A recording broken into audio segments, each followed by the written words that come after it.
आप सभी ने आरटीआई के बारे में सुना होगा, जिसे कि हम सूचना का अधिकार 2005 कहते हैं। भारत सरकार ने संसद में यह बिल पास करके जहां लोगों की जानकारी और अवैध कामों को रोकने के लिए आरटीआई का निर्माण किया और वहीं पर आरटीआई को वापस मांगने के बदले में 20 लाख रुपए की डिमांड कर दी। सुनने में कैसा लगता है? शायद ये आरटीआई आज ब्लैकमेलिंग का सबसे बड़ा काम बन चुका है।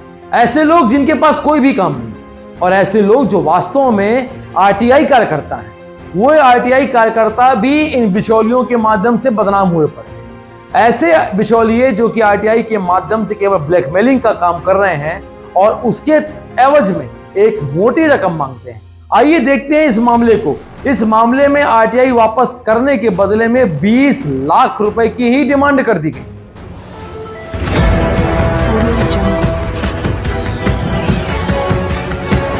आप देख रहे हैं HBN न्यूज, आपको रखें हर पल सच से। नमस्कार, जय हिंद, वंदे मातरम। आप देख रहे हैं हमारा चैनल HBN न्यूज और मैं हूं HBN से डॉक्टर पंकज शर्मा। मध्य प्रदेश की सरकार ने आम जनता को किसी भी कार्य की जानकारी को निश्चित समय सीमा में उपलब्ध कराने के उद्देश्य से सूचना के अधिकार अधिनियम 2005 की योजना लागू की थी। लेकिन आजकल सूचना का अधिकार अधिनियम अब लोगों के लिए कमाई का जरिया बन गया है।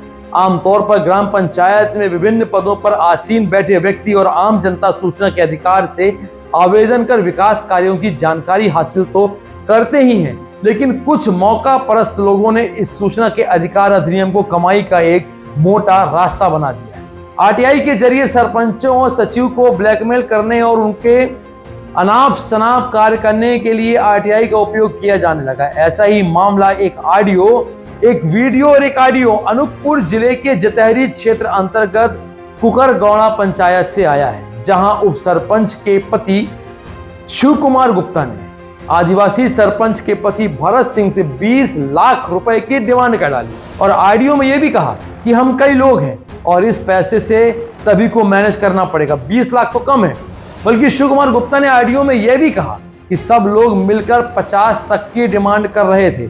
मैंने तो यह काम ही बताया और यह भी कहा कि इसके बदले में जो आरटीआई के जरिए जानकारी चल रही है, हम वह भी वापस ले लें। इस घटना के बाद भरत सिंह ने डरकर मामले की जानकारी अपने वरिष्ठ अधिकारियों को दी और उचित कार्यवाही की मांग की।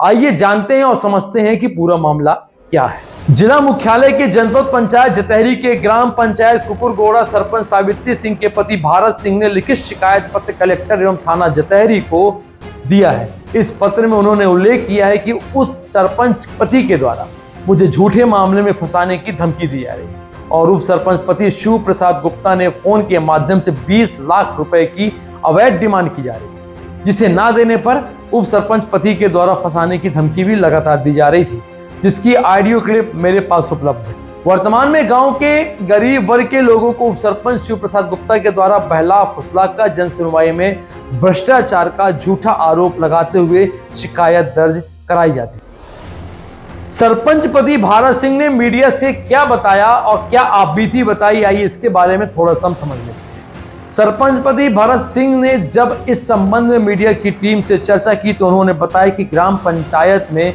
विकास कार्य हेतु मेरी पत्नी के द्वारा विभिन्न कार्य कराए गए हैं, जिसे लेकर आए दिन शिव कुमार गुप्ता के द्वारा पंचायत में हस्तक्षेप करते हुए कार्य पर रोक लगाने एवं उन पर कमीशन की मांग की जा रही थी।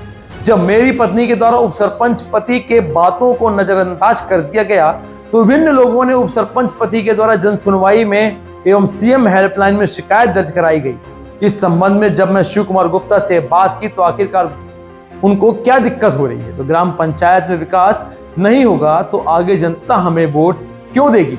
उप सरपंच पति ने गैर जिम्मेदाराना तरीके से बात करते हुए कहा कि मुझे 20 लाख रुपए चाहिए, नहीं तो मैं ऐसे ही करता रहूंगा, जिसकी ऑडियो क्लिप मेरे पास उपलब्ध। इन्होंने यह भी कहा कि जनपद अध्यक्ष राजीव सिंह ने यह कहा कि अगर भ्रष्टाचार हुआ है तो उसे भ्रष्टाचार की जांच होनी चाहिए।